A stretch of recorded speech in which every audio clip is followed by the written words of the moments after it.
Don't forget your pens. Hi. Did you say pens or pants?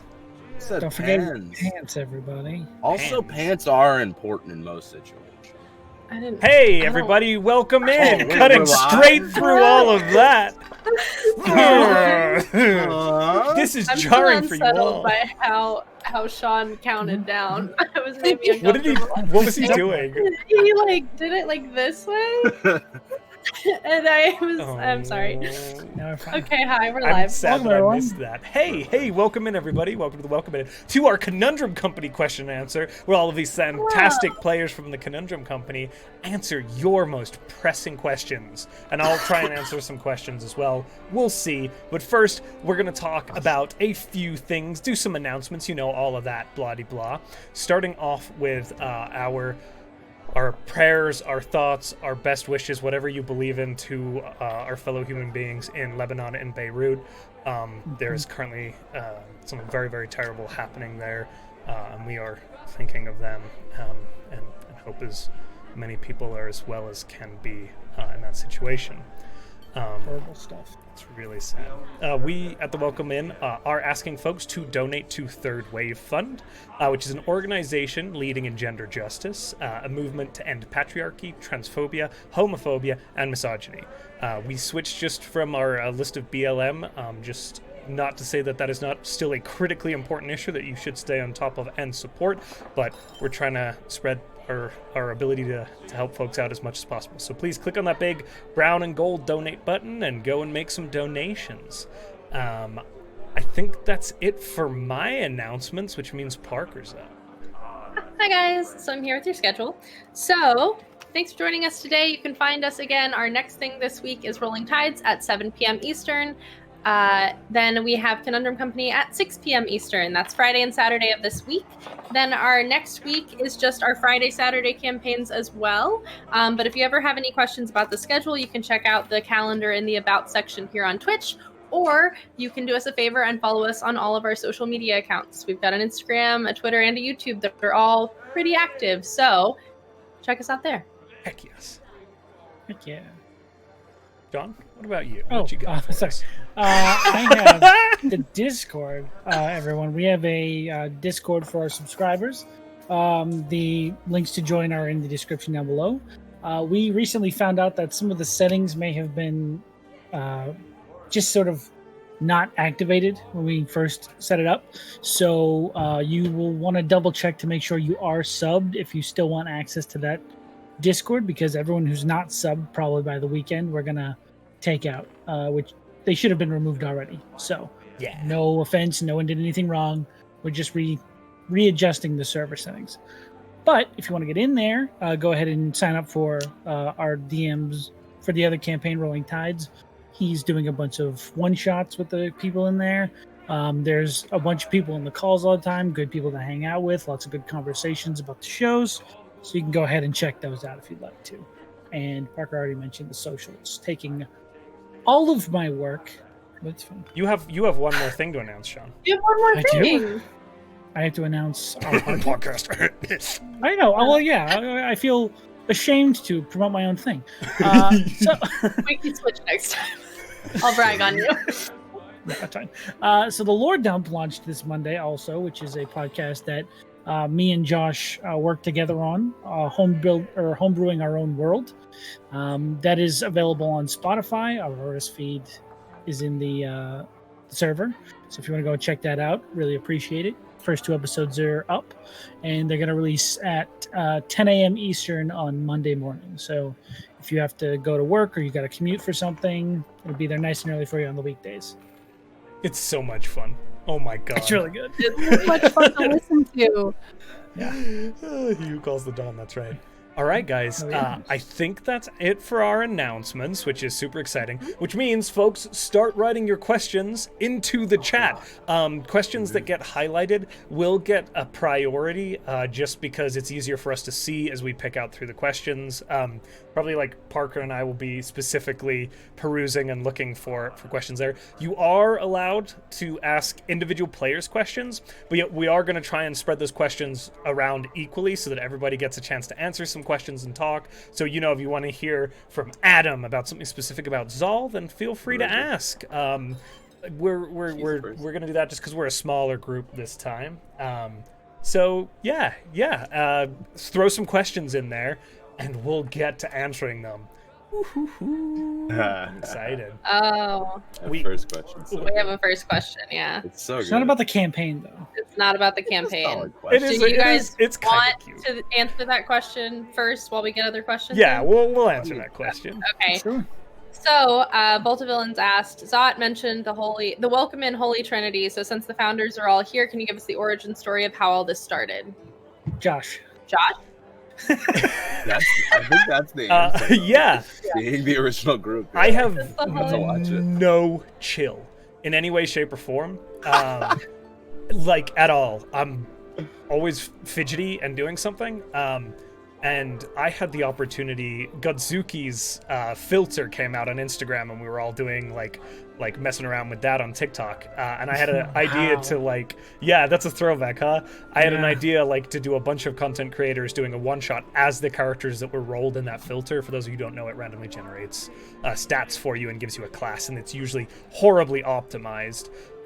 So I ran that one-shot, and I asked Parker and Sean to play in it among some other awesome D&D content creators. And when all that was said and done, I was like, I'd love to play some more D&D with Parker and Sean. And so we started conceptualizing a game that was just going to be for funsies. And of course, we were like, well, who do we mutually know and enjoy? And Button and Adam came up, of course, so we started the Conundrum Company campaign. Twee had yet to be conceptualized. But as Twee started to become well, let's do some one-shots, Rolling Tides was talking about running on the channel, I was less comfortable about calling it the Governor, because that seems like a bunch of nonsense when I don't do everything or contribute everything. So we changed the name.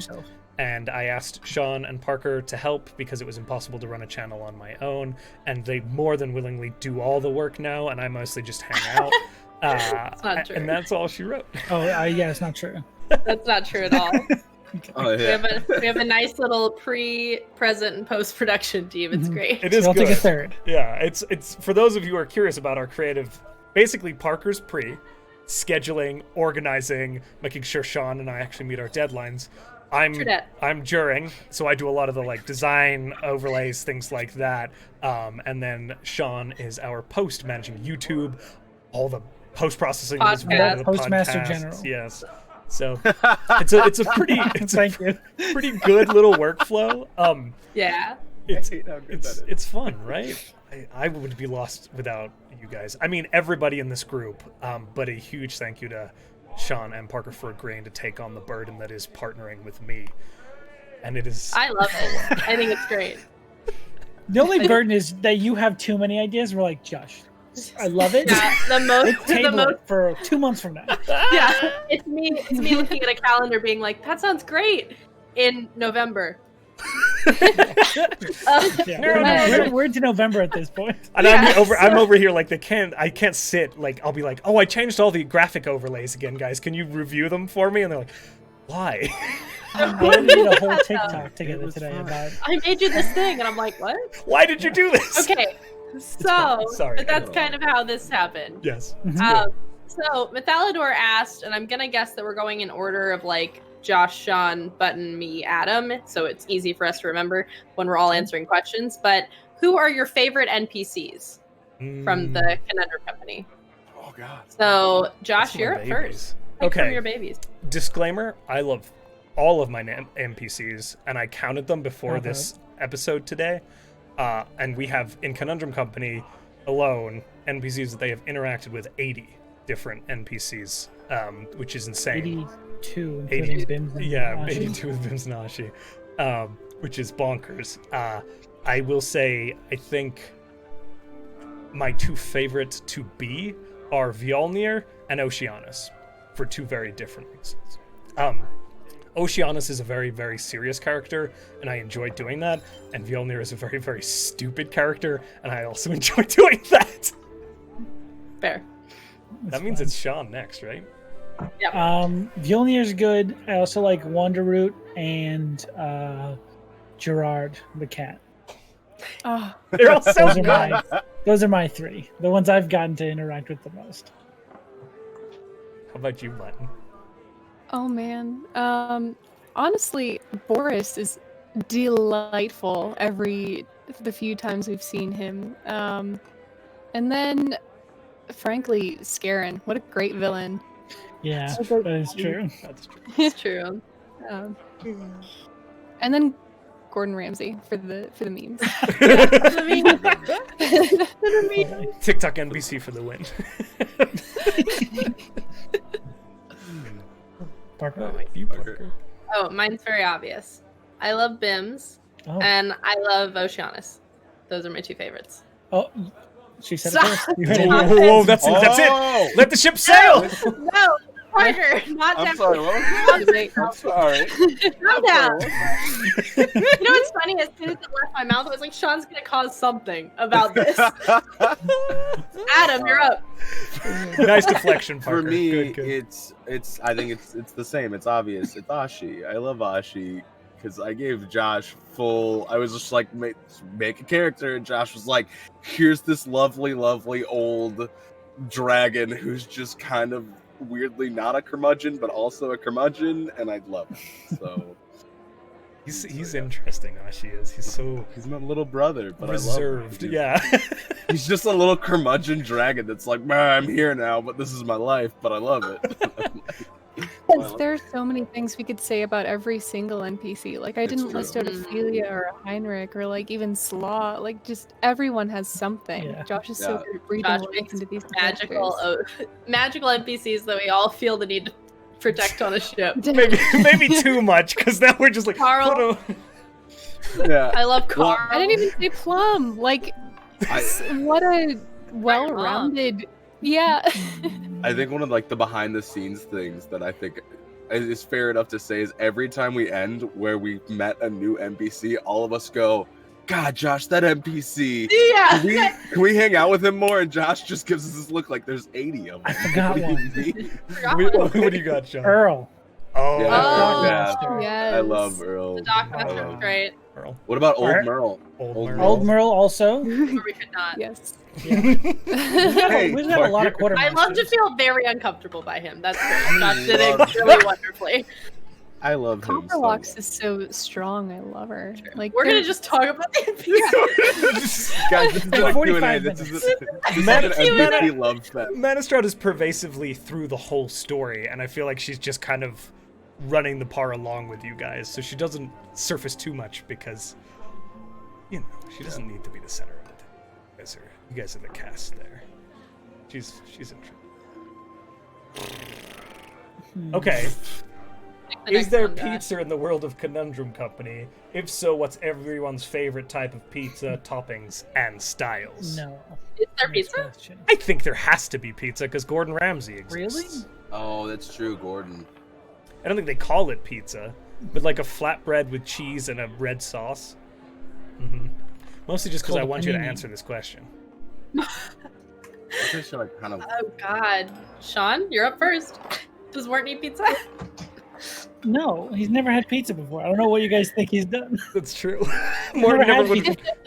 As far as Morton's concerned, there is no pizza. How about that? That's He knows what Yeah. bread is, I guess. yeah. Now.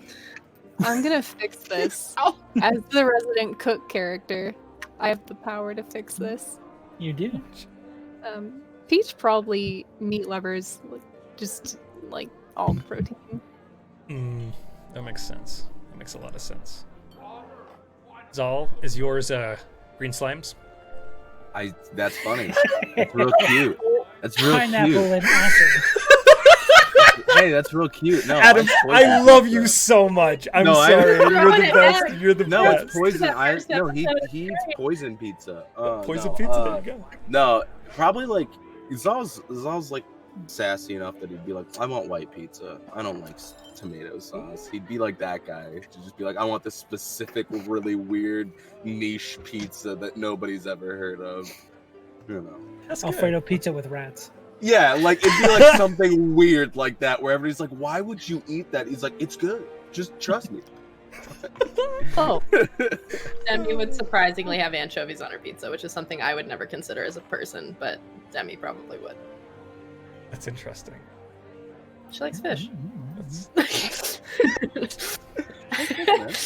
Not my bad. anchovies, sardines. There's a running mean, theme here with our seafaring. Genetically, Yeah. yeah. Yeah. Makes sense. Azure asks favorite moments of CC so far for each of you. Josh, By do the you get way, to answer? Very spoiler heavy if you haven't seen the Yeah, this show. is- Oh yeah. Yeah. Should have said that at the top. So spoiler alert, especially with this question, I assume. Yeah. Absolute. I don't want to steal this answer from. Oh my god, there's so many though. This isn't Oh, fair. but what are you gonna say? You have to pick What are you one. gonna Who's your I say? feel favorite? like this is stealing the answer from the players, but No. Scarron walking out with Odophilia and Oh, yeah. slitting her throat was. I was so excited for that moment, as knowing it was coming. And when Yes. it happened, I was not disappointed by it. There are a million, but I won't say them because there's other people here I'm sure have moments to share. Well, you took one of mine, so that's good. Sorry. Shot. No, that's good because I have other ones. I have 3. It was Perfect. that one. I thought you said Parker. My bad. It was that one. It was the Vision, originally, and then it was getting thrown. Oh, man. That was a dream. come Wow. Oh, that was so Wow. good. true. Why is that? Why that moment?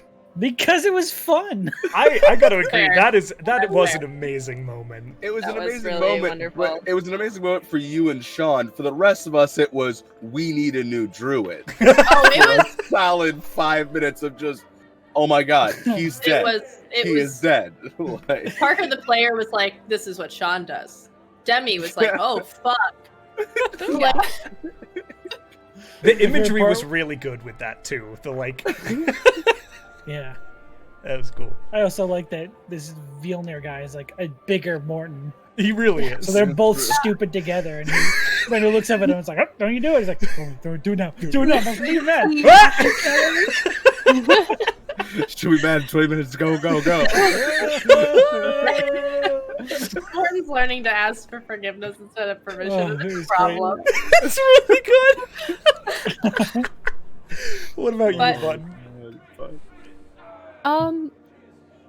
a group moment that I really love is when Morton had cake for the first time, and they all Oh, that just was a had good time. camaraderie, and it was just very soft. And then a personal moment for Peach, when they were convincing their mother to not bombard Demi with a bunch of terrible art about her. Like, please, this will only be bad for her. I don't want to do it. Fantastic. Those small moments are amazing. We get a lot of them too. What about you, Parker? Ooh. Sending message to Lila. That was a really powerful moment for me and Demi. Gosh, I just had the other one and now I've lost it. There was something else in my head that I was like, this is. Oh, cutting words. Yes. To take the kill shot away from an NPC. That was so good. That That was was great. That that was, was Amazing. that was a that was powerful moment. something that I enjoyed. It was so good. Very Demi. Junk was the worst. He was. Young. I love him. But though. so much absolutely fun. What a fun NPC. Like, I'm gonna watch you die. I can't wait. It's really fun. Hey everybody, it's me, Junk. It's just like this. He didn't join the fight until he was like, oh, this is the last shot. Now I'll take it. Demi was like, the fuck you will. Yeah. It was beautiful. It was so good. Adam, what about you? So like I think my favorite like team moment would be when we went down into when we took down the troll.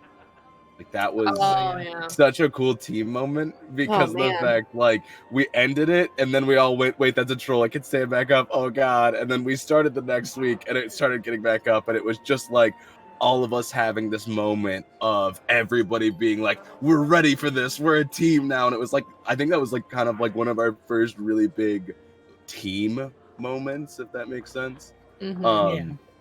And I think my two favorite like Zal moments would probably be taking the captain off the ship with lightning lure, and yeah, I love that moment.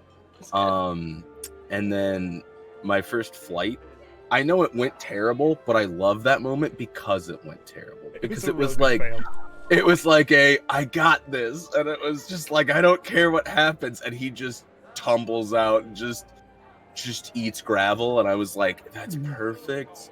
And what would probably happen if you casted fly on yourself for the first time? It's fair. Because you were moving too. You were going fast. Oh, Like, I'm just going for it. I don't care. I'm just gonna Spider-Man 3 this thing and just go into an alleyway. oh, that was amazing. Let's see. What brought you to making each of your individual characters, and were they a way of exploring a certain premise or ideology, or something else entirely? This is from Fallen Dan. Hey, Dan. Hey, Dan. I can answer that. I What's can that probably question? answer that. So again, what brought you to making each of your individual characters? Where does their inspiration stem from? Ooh. Okay. That's a If you good need question. a minute, I'll go first. Do you want to if start, guys Adam, want. and we'll go the other way? Go. Yeah. So, Zal was created off of an art piece that I saw of a man sitting there with snakes like over his shoulders, and I found out it was Damian Wayne from the DC Comics, and I just got this idea of making a character that was like kind of fanciful and kind of like, because Damien, if you know the character, is kind of full of himself, and I was like, I kind of want to make that character like something he's kind of full of himself. And then there's another art piece where he's kneeling in front of his mother in the comics, Talia, and I was like, ooh, what if I made a warlock with this patron who is like a mother figure to him. And so I guess I just kind of explored that relationship and like what that would be like, a mother and son adventuring party in a sense, if that makes sense, and kind of created Zal off of that basis. That's cool. Yeah. Comics are always a great inspiration. But you, Yeah, Parker, and I'm a huge you're Me? So Demi's name was originally Arietta, and she was for a campaign that I never played. That actually became the name of another OC that I have, and I Ari, and her name was Aria. But so I was making my first bard for a campaign that I never played. And when Josh came to me, I was like, oh, like I had this idea for a bard at one point, like she was supposed to be on this like sailing ship, and I thought that was so cool that we were going to do salt merchant. So I was like, I'll just bring her back. And for anybody who has like followed my personal cosplay stuff, the original basis, the original story that Demi had became the siren character that I play on TikTok, whose name is Marin. So like that's who she was supposed to become. And so I switched some stuff up and essentially gave Josh like, here's the basis, ruin my life. And that was kind of what I did. But really it was me wanting to play a bard for the first time because I majored in music. I love music, and I wanted to see how I could interpret music and magic. And so that's been a lot of fun for me. It's really cool the way that Demi's magic has manifested. That's been a lot of fun. We've had some lengthy conversations about that one. Yeah. What about you, Blenton? Peach manifested in large part because I wanted to play a non-binary character who didn't experience gender dysphoria. And as a result, they are a little stupid. But I also wanted to play a soft fighter. I wanted to play a fighter who is, I mean, it didn't quite start out this way, but I wanted them to be new to the world and kind of figure out morality along their journey, which meant they had to be kind of a blank slate. So the genasi aspect came out of wanting to have that otherness and kind of distance from others in society. Okay, so that's really interesting, the directions you pulled all those for. All right, Sean. Morton actually started with the staff. I made his staff first, and I thought, well, who would wield this? And I was like, okay, it would be given to someone. And then that whole background thing came into it. And then the exploring a certain premise or ideology. I wanted to make a character who was intrinsically selfless, which is something I wanted to explore just as a baseline of who that character is. They would give anyone anything if they thought it would help them, and that's sort of what I'm exploring with Morton, where even if it puts everyone else in a bad situation, like he can't watch someone not be helped or not be okay, which I think Josh used to his advantage in that dock scene. That old man was put on a ship forever. Oh. I'm sorry. Yeah. Morality is It's been fun though. Yeah, it's been really good. Morality is fun. Morality is a construct. Yeah. Okay, so An important one. Helheim Hound asked, "What's everyone's character's deepest fear?" Do we want to answer that one? Not with Josh. What? Not with Josh. Can we answer it in a No, certain it's form? Can you what? Can we But answer it like they're Bogart? Or like yeah. you Okay. just- Yes. Role play your Bogart for your character. Okay. Oh Okay. God, I don't know how to do that. Mine would turn to Snape in old women's clothes. Not Sean's. More Really specific. Oh, Morton's deepest fear. mine would turn into a Bogart. I've cheated. Mine would turn got into it. fear itself. Literally, yeah. I'm afraid of fear itself. I don't know. He can't really do this one. Can a Bogart turn into his entire village being destroyed? I don't see why not. Okay, well then that's the form it would take, I guess.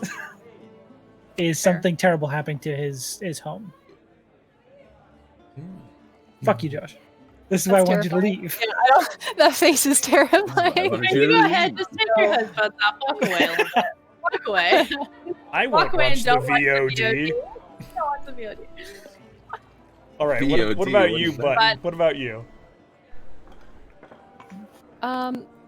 Peaches would be pretty similar to Molly Weasley's. It would be just one dead person they care about after another, just cycling through all of the people they care about. But I think the main difference is that there would somehow be a clarifier that it's their fault with each one. Mhm. I know Peach's character very well because I play similar characters, and so it's fun to DM to that. I don't think that's what that meant. I don't think you know what that word means. I think he does. I hate that he's like right here. I know how I this was- works. Can we just You know I love you Anyways. all. I would never hurt any of you in any way. No, shape, no, or yeah. Please. Please, Definitely, Hold definitely, on. definitely. Hold on. Josh, you said that, but let me get to Demi's. Her ship that she grew up on sinking, and her entire family dying. No, Wait. it's fine. That You'd Wait a never minute. hurt us. That would never happen, though, right? Wait, Parker, Don't didn't worry I- about it. Why did Parker- you do this? Don't worry about it. It's fine. Wait, Parker, didn't Yeah, you it think just- that happened it's for like the crazy. last, For, like, I don't know, 12 3 months? episodes. Yeah, it's Yeah. weird. Oh, weird. Whoops. So weird. What's you, Adam? Sometimes we make mistakes. Mine. I mean, my fear kind of recently got. It's why I yelled during the episode. Is that Mother wasn't real, and that Zal was just nuts. That's probably his biggest fear. That and that. He's had a lot of fears come to light, but like I think that's probably his biggest fear is that Mother was never real, and that he has no purpose on this plane of existence, that he's just there to be there. that get assuaged now that the rest of the party has met Sophia? Yes, yeah, that's why like I as a person was like, oh my god, she's real, and I like freaked out because it was one of those, I always had this inkling fear, and Zal always had this inkling fear that like she wasn't real. Like everything that he's been told is like he's somehow pulling on this magic that's just there, but he's just getting lucky. You'd be crazy powerful if that was the case. Like no That'd be patron, it dope. just would magic. That'd be That'd be dope. neat, actually. Let's be real. That'd be really That would cool, be but at cool. the same Oathbreaker time, Warlock. Oath to never have her warlock. Batshit crazy warlock. Yeah, there you go. What is something you guys are looking forward to exploring with your characters in the future? This is from JJ. Hi, JJ. Good one, JJ. 9th level magic. When's it coming, Josh? Cool. Were those big spells? No. For me, 5th level magic. When's that coming, Josh? Never. Okay. I don't even have 4th level magic. What are you guys talking about? I want more spells. Hello. Hello? I don't know what's going on. I would say just everything. I'm excited to explore what I don't know I'm going to see yet. That's what I'm Morton's most excited to see. Is the unknown. Into the unknown. Yeah. It's on your playlist. Into the unknown. Check out those playlists on the Discord. They're very good, actually. Yeah, they are really good. What about you, Button? I'm looking forward to consequences for What? the choices we've made along the way. I think it's going to be a lot of fun. I would like you guys to define the word fun. I'm me. sorry. I'm with Like Parker on this one. emotionally You've seen my MPs, I heard crippling, them. jarring. Like I don't know what you're. A what- game Josh, of this is- Pictionary with my No, I friends. think that this is. I want my character to learn. I made a blank slate so that they makes can sense. learn. They're not going to learn without consequences. Oh no. Yeah. They're not. I learned without consequences through much of my school years. I feel like Peach has All an of- int of 8 though. you've all learned, like your characters have all had consequences already thus far, but they're not No. as severe as they possibly could be, right? So we're really good at talking our way out of bad situations. That's fair. Yes, we. Yeah. We are really good at observing quiet time. We are very good, and Morton is great at quiet time. I'm Good fine. at quiet time. He's I'm so good. good.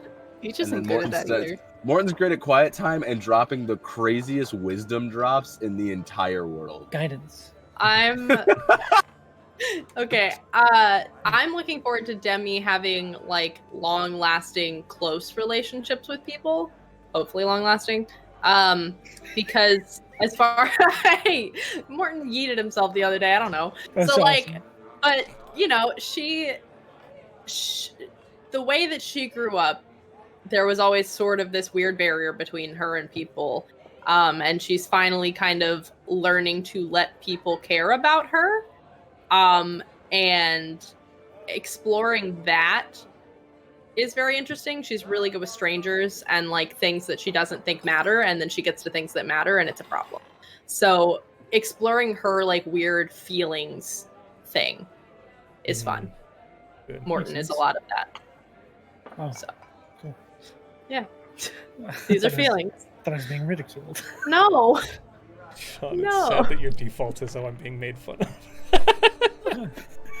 It Oh, is. seems like I mean, no, Adam, you're up. I think one thing that I'm very excited to explore with Zal is what his people are like to him, because he's never met another Yanti. So I think like exploring that, and then also the same line as Parker is like exploring interpersonal relationships, like long lasting ones, because Zal's never had that. Zal's always been the lone wolf standard of I'm alone, I can do this, and gets himself in trouble quite often, as we've all seen. And I'm very excited to see what, and I mean we've seen the first steps of him learning how to be a friend to people and learning how to interact with people properly. And so I'm very excited to see where that's gonna go and how that's going to hopefully not end, but continue on. Very good answer. Josh, this is a question for you. For me, How much of what we've seen is your own homebrew added to the Saltmarsh source book? Did you draw inspiration from other sources? sure. When I started this campaign, I picked Saltmarsh because it was going to be like this fun thing that we just did every once in a while for us to play D&D. So I was like, I'll just pick a source book. And I know Saltmarsh well. I'm a huge fan of naval things, if you can't tell. So I liked all of that. And I just grabbed it. But we very quickly worked our way outside of that. It's a tangled web in regards to what is mine and what is Saltmarsh at this point. Because Saltmarsh sets up a series of dominoes, but then those dominoes just kind of end abruptly with no kind of path to follow. So I started placing my own dominoes after that. So a really good example, Scarron is in the book. Scarron's connection to a larger organization is in the book. His purpose ends there. And so I worked with that initial foundational concept to build something that was more world-spanning and more threatening as a BBEG. Again, we haven't quite gotten there, actually, but the BBEG of the Saltmarsh book is not Scarron Wave Chaser. I can tell you that much. What? Yeah, I know. And so... We have a question in Is it- chat. Multiple Who is it? We'll see. So Wow, somebody used and it wasn't a BBEG that I found stacked or created enough emotion, so it's just become a kind of side thread. So a lot of other examples are like, again, Seaton has 3 paragraphs in the Saltmarsh book. None of that describe what it looks like, where it's really located, so I made it into something that lives and breathes, which is the intent. That's not a criticism of Wizards. Wizards did a fantastic job creating a setting, which is what a lot of these books are. I will say a lot of DMs don't realize that. When they pick up these books, they say, this is just a guide to playing the game. They think this is Strahd. Strahd, Curse of Strahd, specifically is, okay, this is everything you need to do this adventure. A lot of the books like Saltmarsh, Theros, even Tales of, or not Tales, Jorhas, and all that jazz. Wildmouth, thank you. Those are settings for you to use and leverage, and the adventures that are in there, again, are stepping stones for something greater as a narrative. So a lot of homebrew at this point. We've touched on 5 of 8 chapters, and we will touch on 1 or 2 more, and they will be heavily modified tops. And they will come, because of the homebrew element, it's no longer in those, it's not in the order that they outline it for. It's a really complicated question, but hopefully that answers it. A lot of homebrew. But it was great to have that foundation. I very much enjoyed it. Starry 20 Skies asked, what was the most surprising thing about each character? I'm gonna choose to interpret that, I guess, as like what surprised us most about our own characters as they moved forward through the thing. That's a good question. Sean?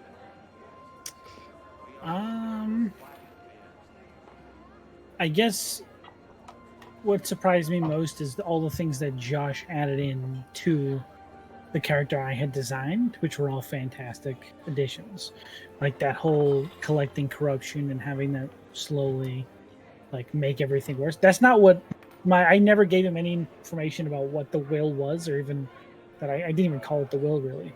That was Josh's twist on what I gave him, which is amazing. But having the explanation of why this person travels alone now, that's what I was most surprised about, because I didn't know that before. That's a lot of this stuff, I will say, is based off of what you present to me as we play. Like some of these, like there's these beautiful things where like as a DM, I think one thing to try to do is to watch your players and to pick up on what they begin to value. Because they may outline values in their backstories, but that will change as the character begins to flesh out. And you could watch Sean construct values for Morton further and further upon what he had already had, and then I got to take that and say, okay, in response to that, this is what would raise the stakes. That's another thing about a D&D character I've never played before, is Morton doesn't have interest in gold because he doesn't have much of an understanding of how it works. I mean, this is slowly changing, but he still doesn't give a shit about money. So that's a new thing I'm exploring as well. It's so good. Really good. Button. I'm surprised by the amount of moral conflict that Peach feels. I think I thought that they would make decisions more. I thought that they would leap to decisions and conclusions about right and wrong, and their confusion makes sense. I just didn't anticipate it. Mm-hmm. Yeah, I mean, Peach has had... Yeah. It's a real difference. Yeah. It's quite a difficult We have a lot of journey. complicated feelings about murder. Same, actually. Somebody clip that, please. I have a lot of complicated feelings about murder. They do. They do. That's very cute. About you, Parker.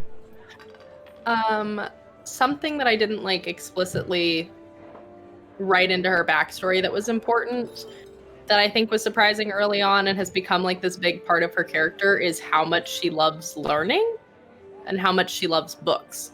And that like was something that I had like in mind, like that she would have done that, because I didn't think she was a very social kid, but like implementing it in game to the point where she constantly is looking for books and magic and things makes it really fun. I think also, as far as like a player standpoint, being that this is the first time I'm playing a bard, bards have jobs. Like a lot of the times they're just performers. And so playing a character that is like not an adventurer is not, she was just out to make money and sing, and now she's kind of stuck on this giant road of events, has been really fun. Because as a player, I constantly am like, yeah, we should go fight that thing. And as Demi, I'm like, please don't. So that's been surprising for me. Adam, what surprised you most? I think playing a character that's not well adjusted is what surprised me most about Zal, because like I consider myself pretty well adjusted. I can make friends easy, and Zal is a very closed character. He's not as open, and so playing that and having to play my cards a lot closer to the chest than I normally would was very surprising. And it was it opened up and it closed and opened different doors that I'm not used to as a person. And so that's been very surprising to see and experience that. Interesting. Very interesting. All right. What here is a question for Adam. Is there a reason Zal makes such an effort at being a flirt? Yes. You big flirt, yeah. Yes, there is. Tell us more. Zal, it's one of the coping mechanisms that he has. He's not a people person. He lies a lot. I mean, think about the start of the campaign. He said, I'm an adventurer. He's not an adventurer. He's a liar. And one of his coping mechanisms and the way that he found the thing that worked was I'm attractive. I can flirt with people and feel like I have connections to people. But they're not real connections. They're just quick flings, and then he'd leave town. And that was how he got around the world. He used his looks to get around because he didn't have anything else. And I mean, he still flirts. If he finds people attractive, he's gonna flirt with them. And if he has attraction to them, he'll flirt with them. But he uses it almost as a way to normalize the world around him. And if that's something that he can gain from, cool. If it's something that they can gain from, cool. But that's the way he saw the world. And I think with all the other characters, Like, I don't need to flirt with everybody. I can just be myself. And he's starting to he's starting to realize that. It was interesting watching Zal be such a flirt and then creating NPCs that would be predatory on that behavior or completely ignore that behavior. Like Zendros is like scary. Oh yeah. And Zal just plays right into that. Yeah. Zal's very he also, there's another thing that Zal will flirt. He has a thing for anybody he can't understand. If he can't understand a person, he wants to learn more, and that comes out through him flirting with them to find out more. So that's why Josh knows this, and so he creates interesting NPCs that are just like, here's one line of dialogue that's very mysterious, and Zal's like, well, that's the person I gotta flirt with. Like, that's good. Yeah. That's good. What's up? Are there any specific plot lines for your character that you would like to see play out? Items, weapons, or additional character territory familiars you'd like to see added? Oh, this is a big question. Let's start with the first one, which is specific plot lines for your character that you would like to see play out. That's a big one. I trust Josh to get me there. I don't have any expectations. I'm good. That's an honor, honestly. I mean, like, really, I don't have anything set in my head. Like, I have an end goal for Demi, like, way far in the future, but, like, that has nothing to do with the adventures she's on now. I have no end goal. I wrote a non-end goal into my backstory. I don't have an end goal to this. It goes on forever. So I don't have any. Yeah. Yeah, Peach is pretty vague. They just want to, and it's shifting, but they started just wanting to be a hero. They don't have they do want to beat Scaren's ass. That's really the only thing that they're like, I have to do it. Yeah. Zal definitely wants to meet Mother. That's his end goal. Is he's just like, I want to meet and find out who you are. That's just so I can find out my history a little bit, maybe. I don't know. I think as a DM, that's incredibly beneficial and incredibly powerful, because all of these answers, like even Adam gave an end goal, but that end goal, getting there, is a path that can be altered, adjusted, and changed based on where the story goes. And we've talked about this in the flannel panel where I say it again and again, my perspective is that a backstory and a character motivation should guide a character's choices, but it should not be what they are striving for in its entirety, because then the character has little to no interest, unless very well played, in the world around them. And the world around them is the story that's going on. Like, otherwise they're pursuing something too hard. And that can lead to them not engaging with the plot in front of them. But then the plot happens. Yeah. And I feel like good plot is when those end goals shift because of the world that you're interacting with. Because I mean, like, personally, like, because I gave the end goal of like meeting Mother when the campaign started. Zal's whole thing was, that's all I want. I don't really care about anybody else. But then it's now shifted to, like, you know, with Plum being not able to go to the south, and basically him being like, okay, well, I know where she probably, where like Mother will probably be, but I can go do everything else, and I know that she's still going to be, or that a step is going to be there, so we can go do everything else, and then we can go in that direction. And I think, like, how you have to be fluid with, you can have a character with end goals, but you can't be defined by that goal. You have to be able to expand. Exactly. Yeah. Backstory's great. Not bashing on backstory. Yeah. A little bit. Commune, your question is really good. Josh actually answered it earlier in the episode, so go back and watch it. I'm not gonna answer it again. Is anyone teaching Morton how to spell? Morton can spell, can't he? Morton. He can read. Morton can read. It just takes him time. Yeah, he can still read. He just takes a while. He can read and write. It just takes him a lot longer than everyone else. Or at least that's what I've ruled for myself. It's a good ruling. I like it. And I just love that everyone else is like, oh yeah, here's the notes. I'm like, yeah, I got there too. I bet part of me believes that Debbie reads parts of it out loud. So whenever the group goes over anything, I'm just going to let you guys know from a character standpoint. Morton counts how long it takes you guys to read it, stands there and counts, and then gives the paper back. That's what he does. He doesn't actually read it. He just so like cute, counts in his though. head and hoping that you guys will talk about it later. She's gonna just start reading things out loud from. JJ asked this question. I think I already know half of the answers, but what is everyone's character's crush? No one. I knew that for Morton.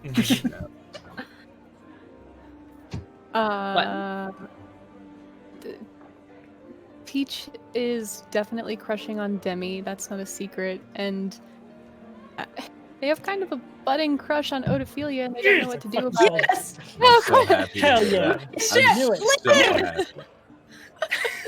They don't know what to do about it. They're just like, This wow, she's shit. scary. Hell yeah. This Hell shit yeah. won't think. Hell yeah! Okay, sorry. She's so fragile. I'm so... Woo! That's This good girl's to know. gonna die.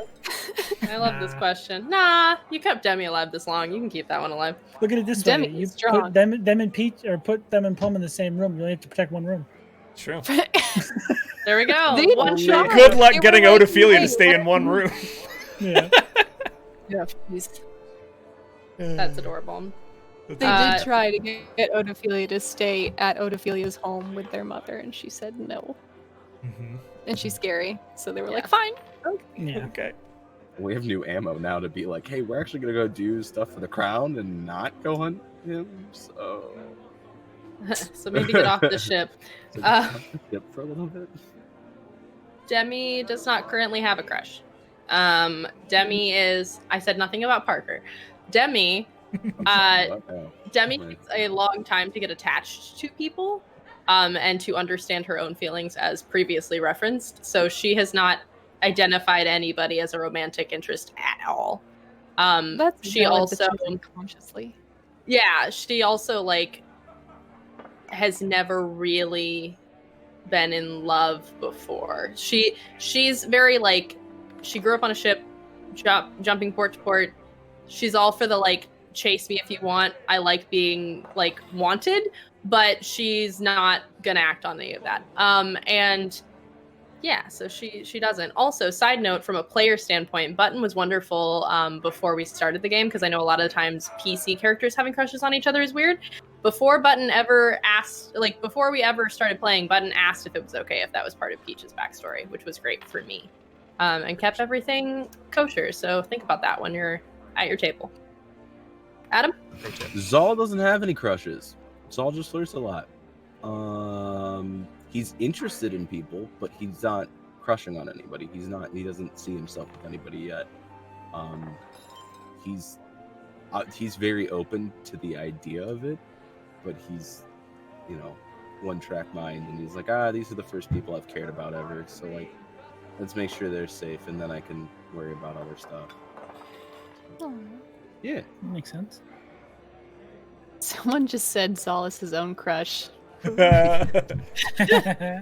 know what? There it is.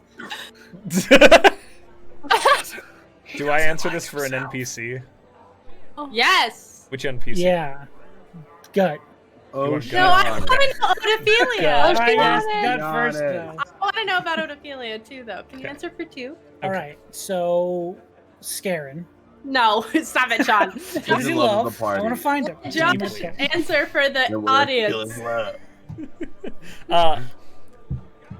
Odophilia's world changed very, very drastically less than a week ago.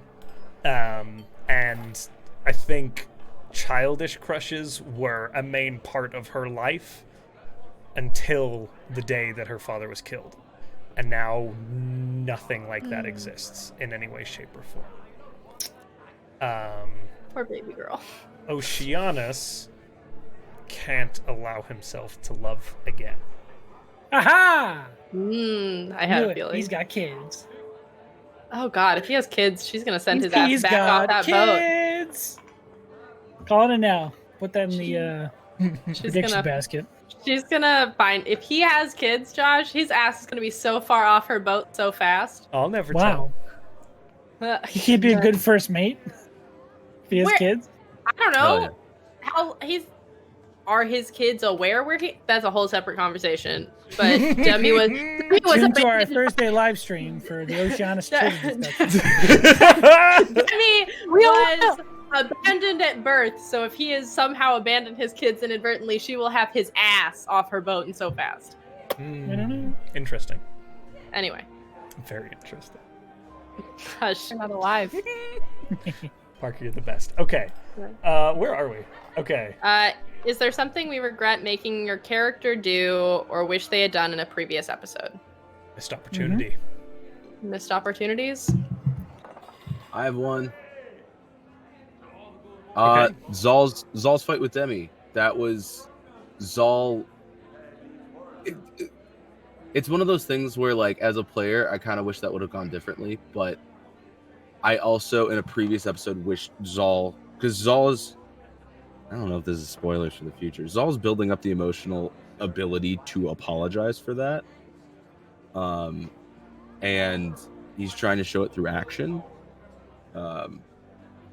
And I think there's been multiple times where he's wanted to, and he's had moments where he definitely could have, but he is still building that emotional line to be able to. So I think it's that area, that gray area, if that makes sense, of like he's trying to figure out, and I'm trying to figure out as the director of Zal when that would be appropriate.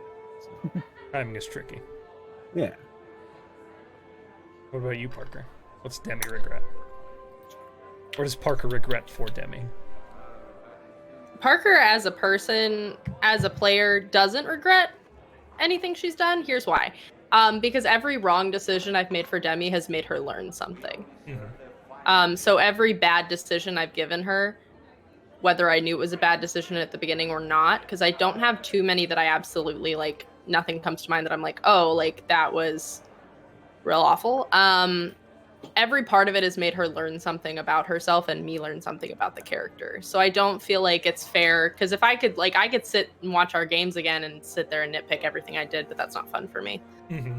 So I prefer to just, you know, whatever you choose to do in that moment as a player for your character is what that character would do in that moment. And whether or not it's right or wrong, that's what humanity is. Like, we can't sit back and be like, oh, like, I'm going to rewind in and fix that. There's no retcon in real life.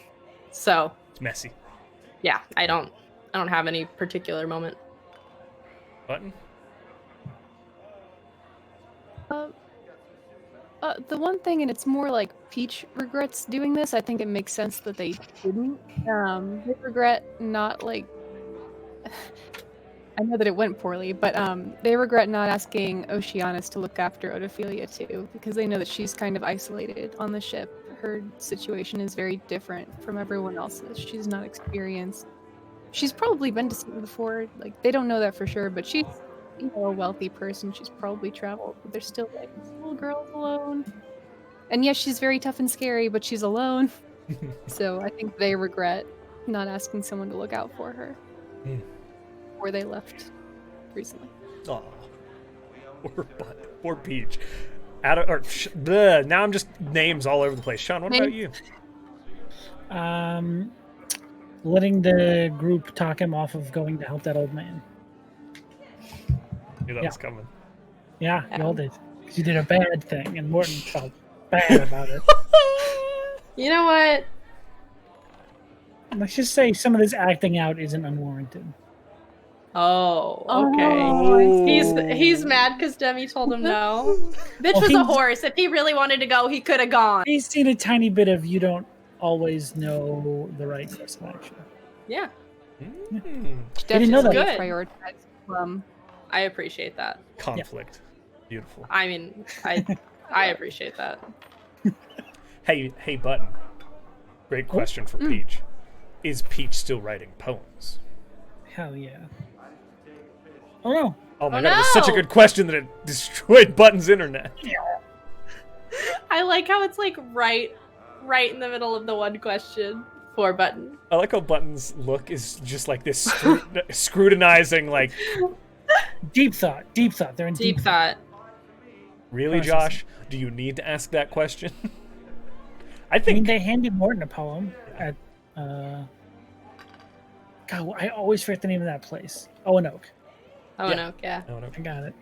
I think Got that eventually. I would wager, not to speak for Button's character, but I would wager that Peaches. Peach will never stop writing poetry. They've definitely written poems recently. They've given them to 2 people. Gave one to Morton and gave one to Demi. But in the meantime, uh-oh, We're gonna shift around real quick. they're coming back. And Yeah, they're coming back. Ooh. In the meantime, the next question is an Adam question. We've got no Adam. So, hey, Sean Parker, Yeah. what Oh, what's up? monster are you scared to run into in the future?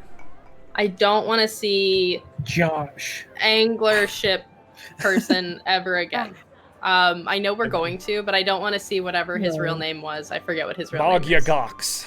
That guy. I don't want to see him again. No I more do. I want my Mogyagox. fucking hat back. If we see him again, he must give back the hat. Oh, Yeah. yeah, he owes you a hat. Let's pause and go back to Button. Yes. So, but Sorry about that. You're fine.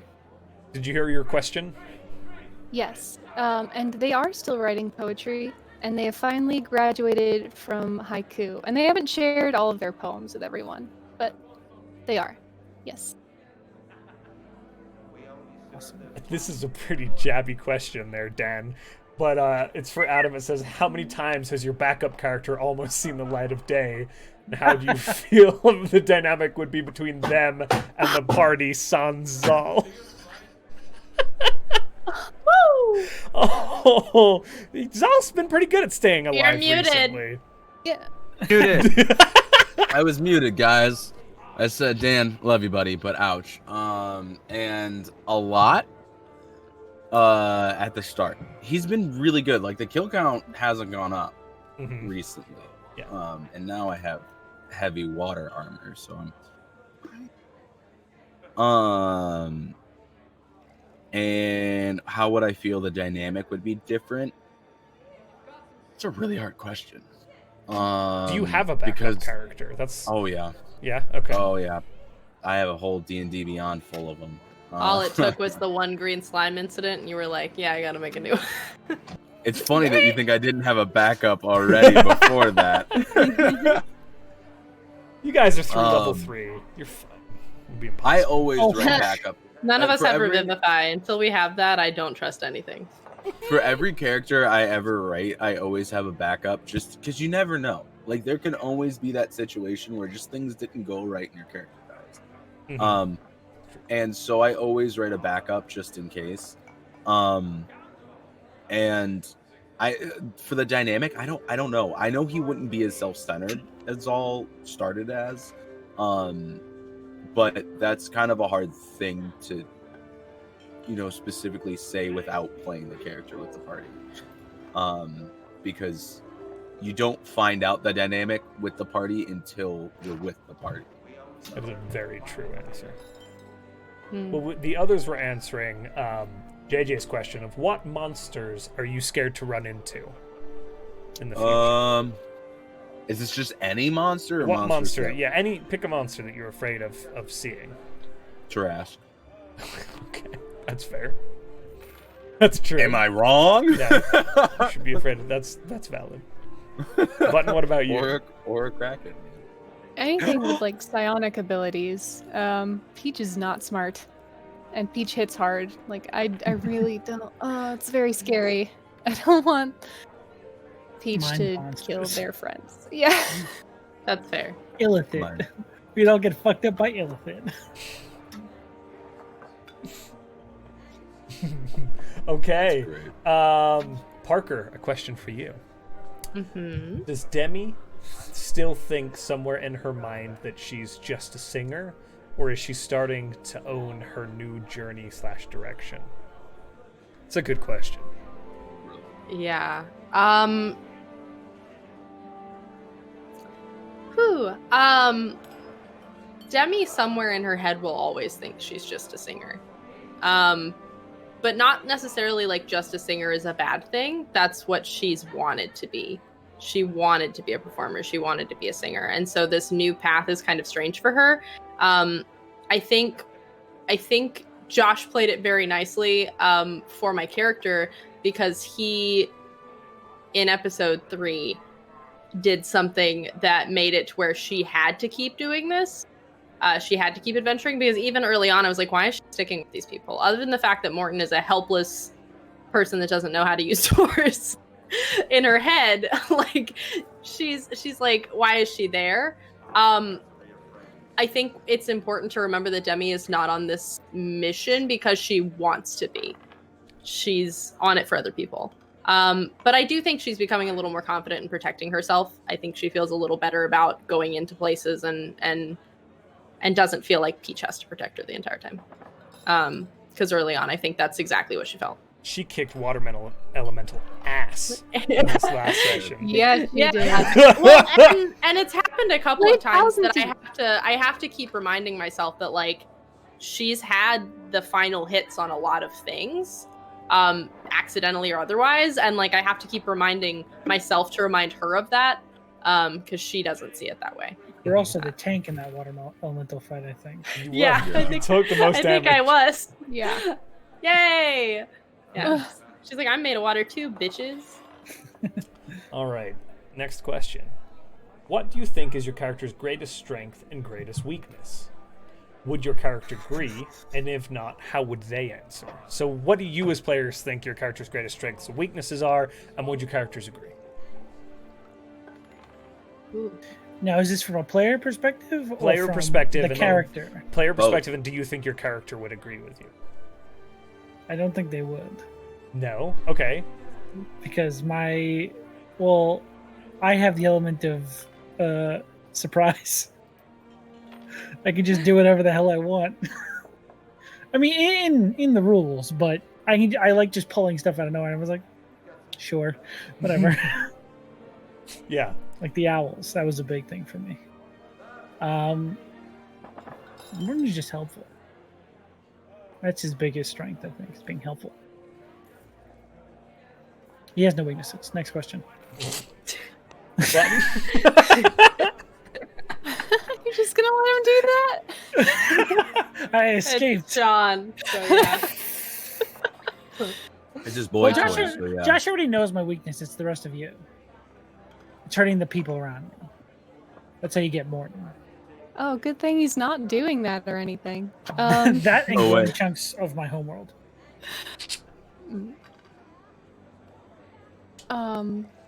Peach thinks their greatest strength is their physical prowess. I think their greatest strength is their compassion. Even if it's not,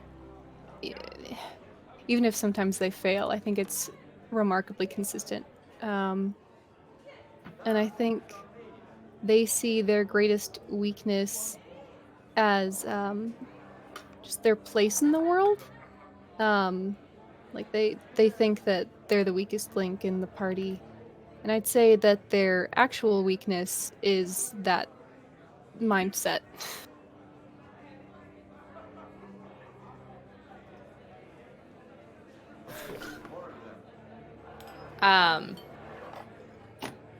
As a player, looking at Demi and how I play her, I think her ability to talk to people is both her greatest strength and her greatest weakness, depending on the people she is talking to.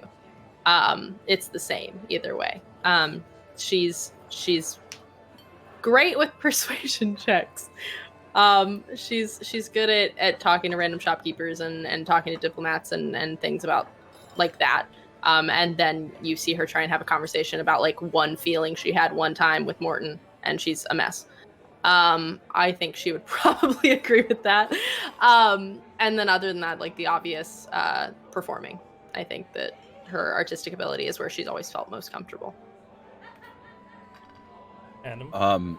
I feel like Zal would not agree, but I say his greatest strength is you guys, because you guys are the ones that are teaching him how to have relation and have normalcy in life, and that's something that he's never had. So it's learning that.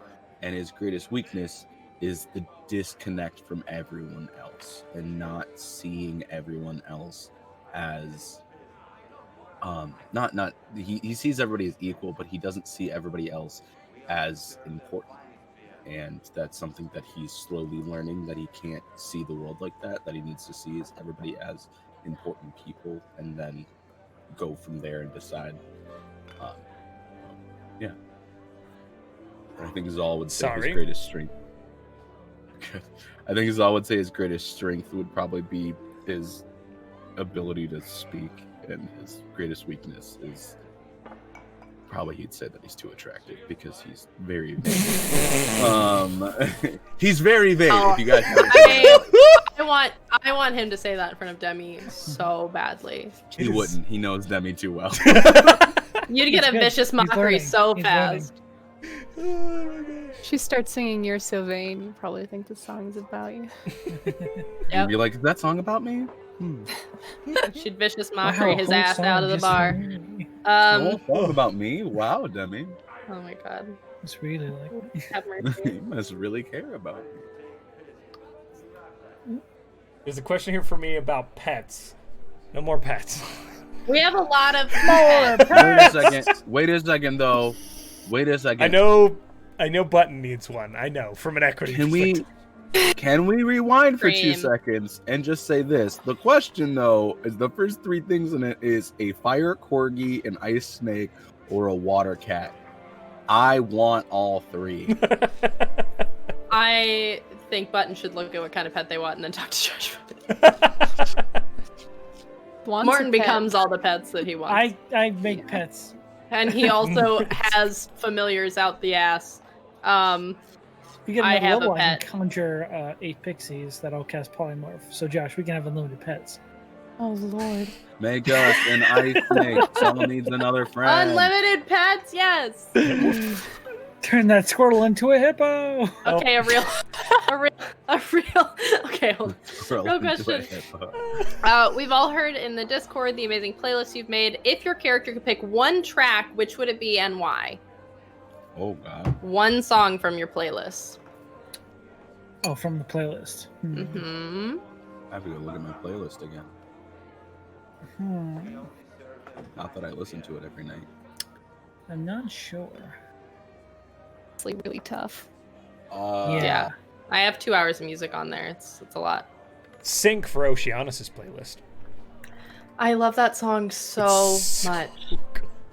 It's such a good song. It's such a good song. And it fits on so many different levels with him. So it makes me happy. I have to keep my chat up to the questions that we're on, so I don't get to watch everybody's but I'm reaction was to the fact that Oceanus cannot be shipped now. Oceanus can absolutely be shipped. But he just can't allow himself to be in love. His current stance, because of the hurt he has faced, is his personal perspective. Just the rocky road to Dublin. Oh, that's good. That's good. If you guys are still looking, Demi's is probably Windward Wanderlust by Samantha Moore. It's a song about a bard.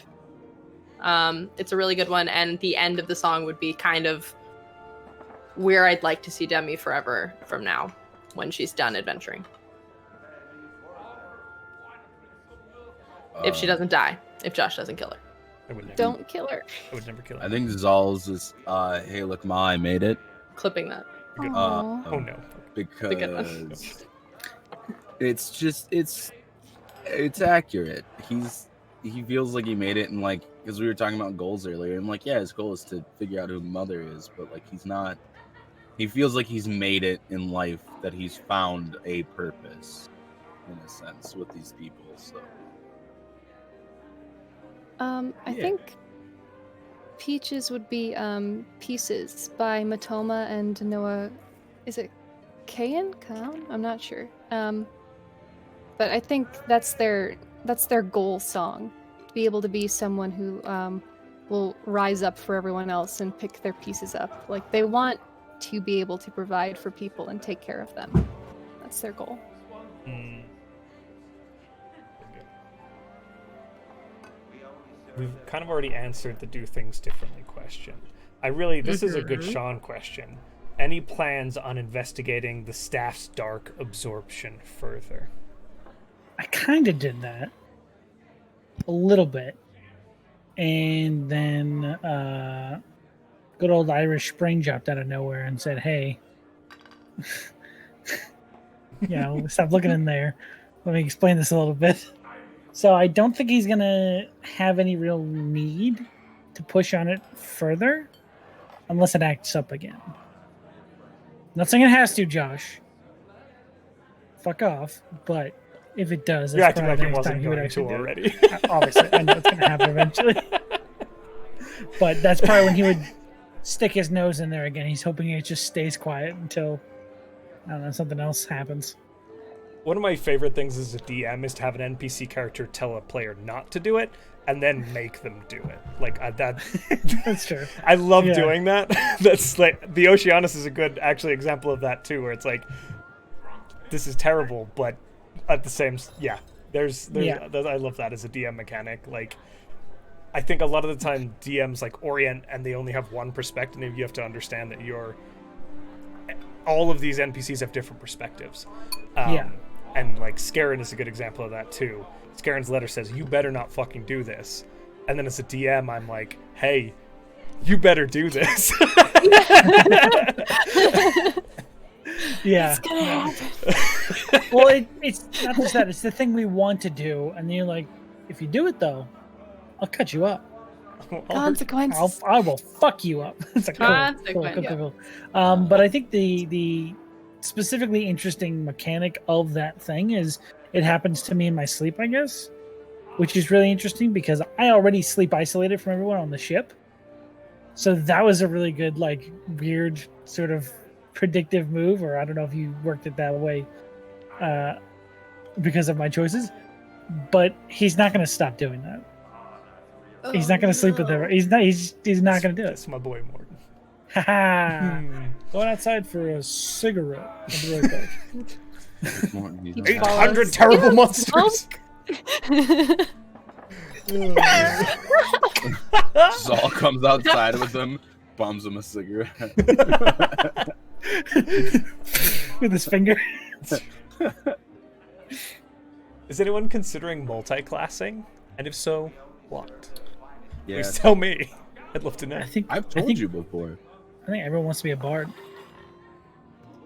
Absolutely, we are not starting Demi and the band. It's not No happening. more performance checks ever again.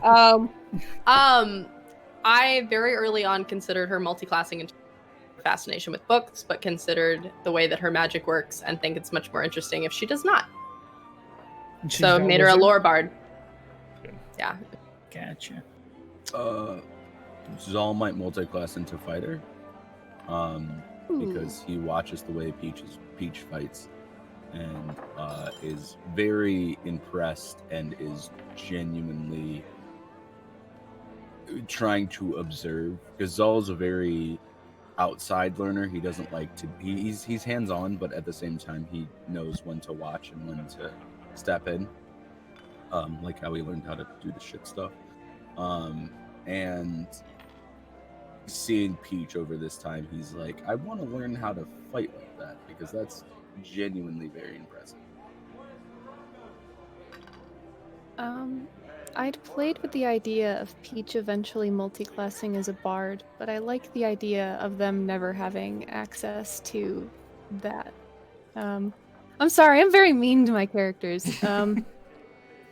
But I also like the idea of them becoming a paladin eventually. I don't think it'll happen with the deity I have in mind, but Be a pally from Mother. no. Damn it. Damn it. That was the fastest rejection I had just... Damn it. Woo! Did you get whiplash from that? Like, that was A little bit. serious, like... Whoop.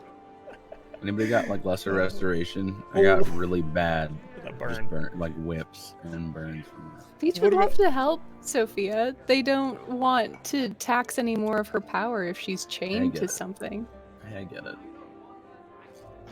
I love Peach's consideration for everyone else. Even gods. Yeah. It seemed like you've had a long day, you know, being a god. Or whatever Sophia is. Let's Don't put on air. Josh. Sean. Whatever sort of hellspawn it happens Yeah, to be. whatever. Oh, what? That wouldn't bother me at all, honestly. I'm actually very here for that. will not be multi-classing. Mhm. There's nothing that makes sense for him down the road. I don't think anything will change that either. That sounds good. The alternative is he's already a warlock of the Fae, so just a different type of one. Yeah. So in druid powers. Yeah. True. I think this is a really good question to end on. Is there a question you have for each other? So as players, what might you ask each other, and what your responses would be? Sean, God. start. That's No, I'm okay. You can go. This is a tough No. one. So I will take the burden of starting us off, and I say that without actually having a question prepared or in mind, but so you guys can think. I do like this question, though. I think it's a good way to close. I do it. too. Yeah. That's a really good question. I just can't. I think. Whenever you're ready, Josh. I think.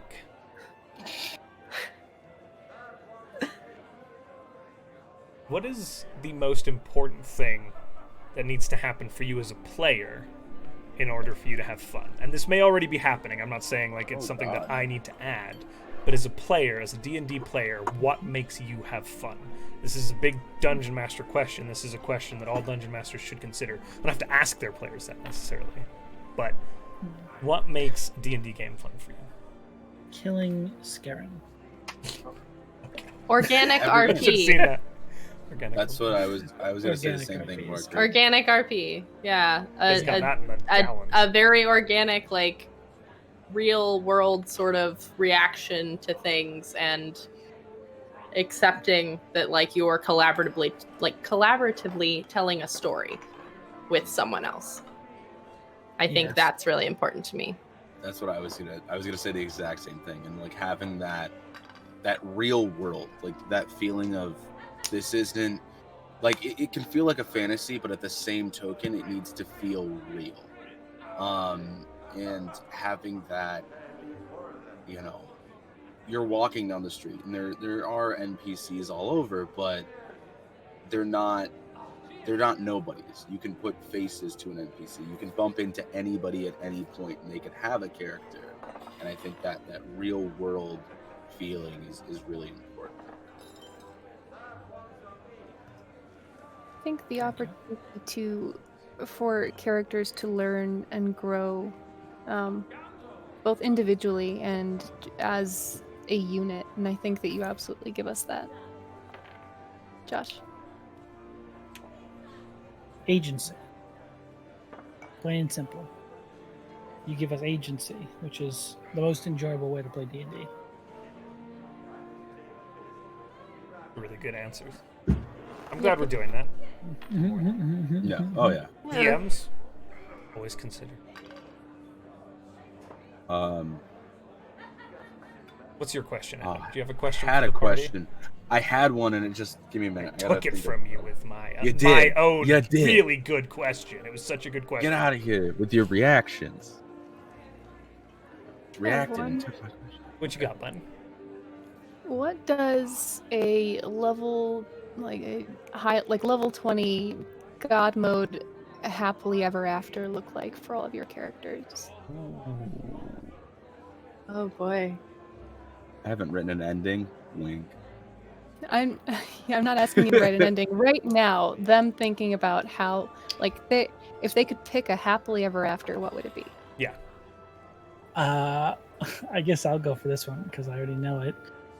He doesn't have one. And he knows that Depression. he knows that he doesn't have a happily ever after. He knows that he just is, and then he dies, and then someone else takes his place. And people wonder why Demi attached herself. It's the truth. Go listen to my playlist if you're in the Discord. But I think Demi has always seen for herself being a really famous performer, and being able to be known.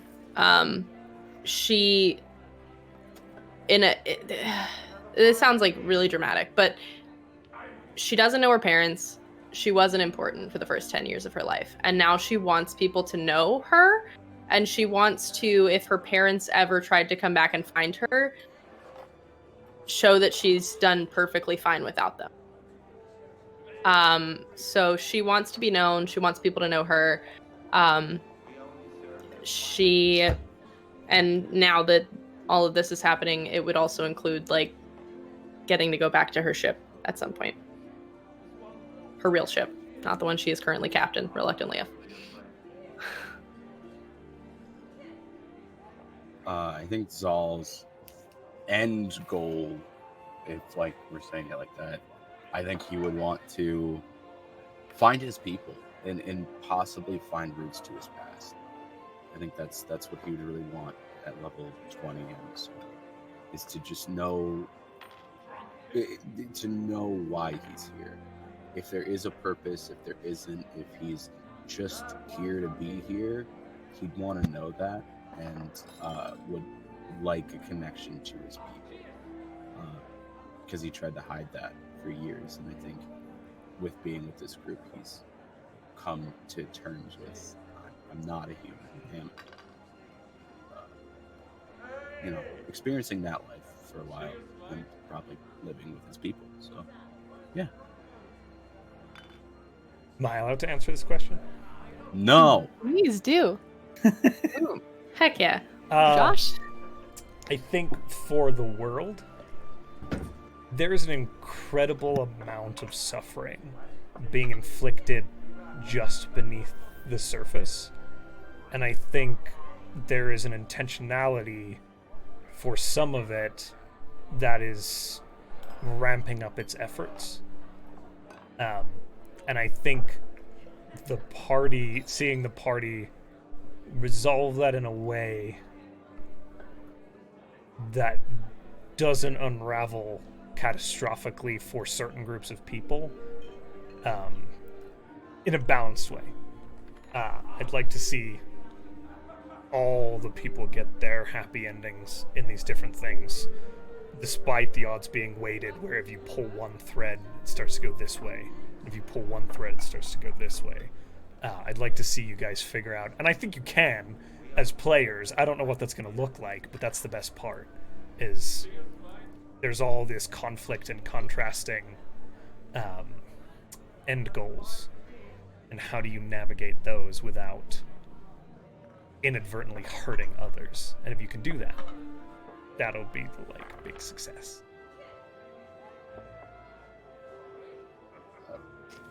What does level 20 Peach look like? Yeah. Yeah. They have a happy, accepting community, and everyone they care about is safe and has what they want. Like, it's really just like they want to see everyone happy and they want to be accepted. It's a good one. Right, who hasn't asked questions yet? I got one for the It is party. up, Adam. So since I got asked earlier about a backup character, do you have one? And if Shit. so, Okay, you're asking no, us it's together. mine. So if you have a backup character, would you feel comfortable sharing what they are? I'm gonna say you guys can't. Can't share the backup character. No, because Can't share the I backup want to see if a character, God forbid, does get killed, the party shouldn't know That's a good point. what is coming, because I want to see you all respond to it. That's a good point. Hi. I don't have one. I You have might share plenty with of each other. I'm not your boss. I have plenty of characters on my D&D Beyond thing. I do not have one picked to replace Demi because in my head I cannot currently. That's that fair. will happen Well, when it happens. Can I restate the question a little bit differently since we're not going to share this? Yeah, just because I'm being an ass. So, no, that's Not not being an at ass. all. No, It's it valid. totally makes A sense. true It's a valid- monster has never been discovered on the planet until now. Here I am. So if you have a backup character, is there something you'd like to explore with that character that you can't or haven't with your current character? Ooh, that's a good question. No, it's just funny. I don't want to be the leader. Well, that's not going to change. Next if time you I die. don't want to be the leader. Gosh darn it! They'll just become the new owner of the ship. Oh gosh. Oceanus' ship now. She'll give if she gets level 20 and gets to go back to giving him that ship. Yes, Captain Bims. She leaves Bims with it. That'd be perfect. Sorry, bud. If I end up using my if my backup character ends up coming into play, she's going to be very social justice forward in a way that Morton might appreciate. Good. An ally. Yeah. Interesting. Because all of us aren't. Mine's just a different branch of chaotic. Perfect. Josh, I think we know the one I'm talking about. I do. I know Sean's. I Yeah. don't know anybody else's. And Sean's only told me because he threatened me with it. Yeah, it is a standing threat not to kill Morton because I will bring in this other character. That's amazing. Mine, he is very... It would be exploring a very neutral side to myself, where he doesn't have a dog in the fight, in a sense. He doesn't have any point that's going... He could be swayed either way, and it's a very balanced character. If that makes sense. I finally came up with a question. Yeah. So, just so everybody can get in their feels a little bit. Yep. With the sad music. Whose death, NPC or PC, would affect your character the most? And how would it shift the character? Why? The cat. Because you asked the easy questions already. That's not an easy... I asked an easy question. Okay. I would say it would probably be Demi, but it would depend on how they died.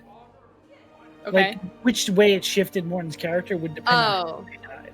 You mean like if she died in... If she, like, scare and killed you Adventure? versus if you, like, fell off a cliff. Okay.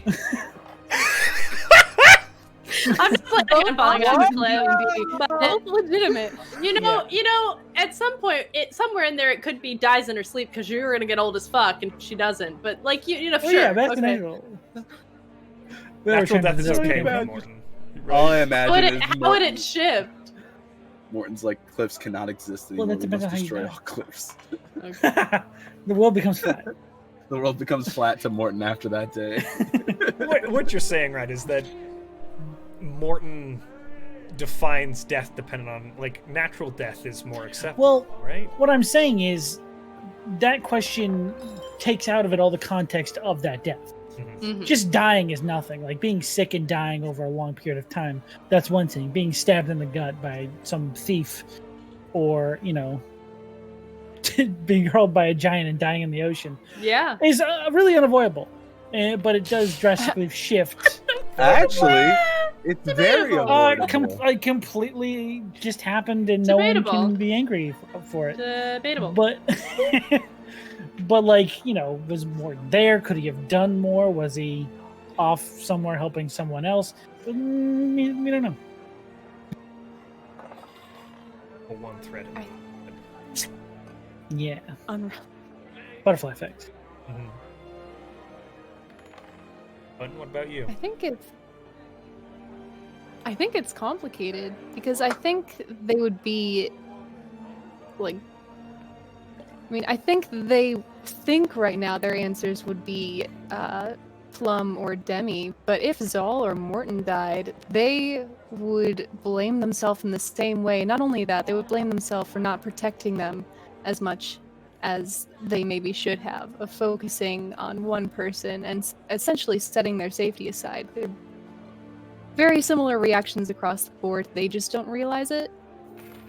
That said, I think alignment-wise, the biggest shift would probably be Plum.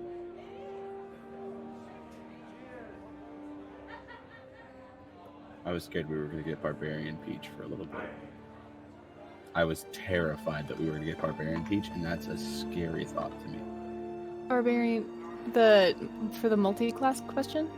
Yeah, well, like when we were going after Plum, and if Scarin would have killed Plum, I was very scared that Peach was going to go Barbarian and just like go into rages and just, you know, go full I am your god and your destroyer. Probably. I don't think that would have. There would be rage. And it would be directed at whoever was responsible, but also themselves. Mostly themselves. I guess I'll go now. It's pretty. So there's. It's complicated. Again, I know that we've all said that, but it's a complicated question in the sense of like, if Mother died, I don't know what Zal would do, because she's been the constant in his life, and losing that constant would really destroy a lot of him. But I think losing anybody in the party would really, losing anybody in the party, or Bims or Ashi, would really, because like, I mean, he's lost Ashi once, and that was his first experience with losing something. Sean? That was his first experience with losing somebody or something that he truthfully cared about, and I think that losing any of you would really take a toll, because he's never, like, as I've said many times tonight, he's not a very caring character until he met you guys. And you guys are the first people he's considered to be like family to him, and people that he truthfully and honestly cares about. So losing any of you would probably set him off. He'd probably start doing some crazy stuff. But What about you, Parker? Are you going to answer the question? Yeah, I asked the question. She has thought a lot about it right now, because I assume, kind of like with Peach, they have a person in particular that is, they know, in danger, or at least thought, and so I've thought a lot about like what will happen if and when they can't save Lila. Because Demi felt guilty for not being there when Oceanus told her that like 3 people she might not have even known on died. Much less anybody that she was actually like emotionally attached to. So Lila is the thought process I had with that. That would cause a major shift for her. Because in a way she will blame herself because she decided to go off on her own. As far as the party goes, she has seen, or at least thought, that both Morton and Peach were going to die at one point. And the first time it happened with Peach, she realized that she cared about them when Morton was down with the ship still, and she cast Sending to scold him, because it's her defense mechanism, I guess, at this point. I think that she's starting to realize that maybe she considers herself the weak one, and seeing her friends be put in that position is really hard for her. So I think any of the party, obviously, but what thought process I was having the most effect will probably be Lila. And then Oceanus. And Oceanus literally just specifically, the shippers can ship all they want, but specifically because he is the only person on her ship she's managed to save. And that's kind of the box that he fits in. So if she loses him, then she's failed completely. Josh, you want to answer the question? Who do you not want to? I'm kidding. It's a joke. Okay. Yeah, who do you know? Want You to don't. You don't have to. You can answer for an NPC, but I don't want. I'd kill any of my players. Yeah. Well, But Death is important. Okay. Death is important. Go ahead. but God. it really actually has to be of that. It can't feel shallow, I guess, is the way that I tend to treat it with my players. And if it is shallow, I know saying that inadvertently makes it shallow in and of itself in a weird way, but if it is a shallow death, then there are mechanics in D&D that allow you to counteract that. Like if I hurtled to my death Mm-hmm. and died on the water. Yeah, that would be shallow. You idiot. I don't know what you're talking about. Born. I had died. I will also... There are times when just death is straight up unavoidable, and there are times when death can be logically inadvertent. The goofball example is the Morton example. The logic behind that is, in his wild shape, his velocity changed mid-air, which slowed his momentum, so he didn't hit the water quite as hard as he might have otherwise. So there are like mechanics to consider as a DM there. So you can have logic behind these things as well. It doesn't have to be cheating the game or cheating the dice or cheating your players from something. Because that decreases the value and the realism of your world, or the feeling behind your world. I think if I had to, the hardest NPC to kill.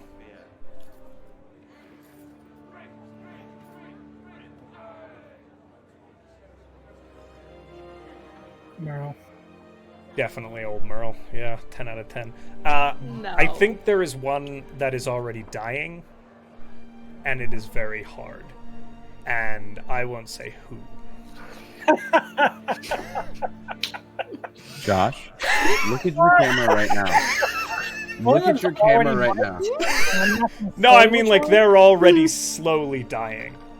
Look at your camera right now, Josh. You are the devil. And you need to hear that. This is great. There's good. No. This is many episodes ago. Something was set in motion that has been impacting an NPC's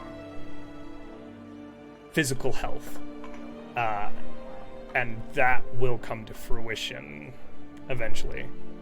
And I don't know that that's avoidable. And that one's an interesting one. Theories. Yeah, you I have too. a lot of Any thoughts. of them. I have a lot of thoughts now. And I charge you all with trying to theory craft which one it is, because I don't think anybody will be able to figure that one out. But I think there is logic, and I there don't is think we know reason which behind one's it. sick. Josh, you're not the devil. I love you. It's not Plum, because I know that's the one that everybody's going to go for. I No. actually wasn't thinking that one. Okay, the other one I think I know you. I'm not gonna cut ends, because then it'll make it easier to figure out which one it is. But anyway, this is irrelevant. I shouldn't have said anything. I'm sorry, but I was having fun. It is true. There is a character. Insight check. Are they I- dying? Real quick, I just love Every I love in the character. chat. Are I love they in the good? chat. Is it Ashi? First off, leave my dragon alone. Just leave my dragon alone, please. Fantastic. My Right. top guesses: Oceanus or Lila. There we go. Those are my Okay. tops. That's a, My those dog are good guess guesses. his mother. All right, but True. I've given The too much away, and on that bombshell, it's probably a good place for us to end, right? Yeah, Yeah. the good one. Have Yeah, fun what? theorizing that, I guys. shouldn't have said anything. I shouldn't have, because somebody's gonna figure it out. But Someone, Oh, Yeah. absolutely. the Somebody's gonna meantime. figure it out. we love you all. somebody fully just did. I know who it is. Okay. Yep. You're all the best. And Sean, Bye, Sean, I know it is. get out of my fucking head. I love you all. You're the best. Bye, everybody. Bye. Bye, guys. Bye.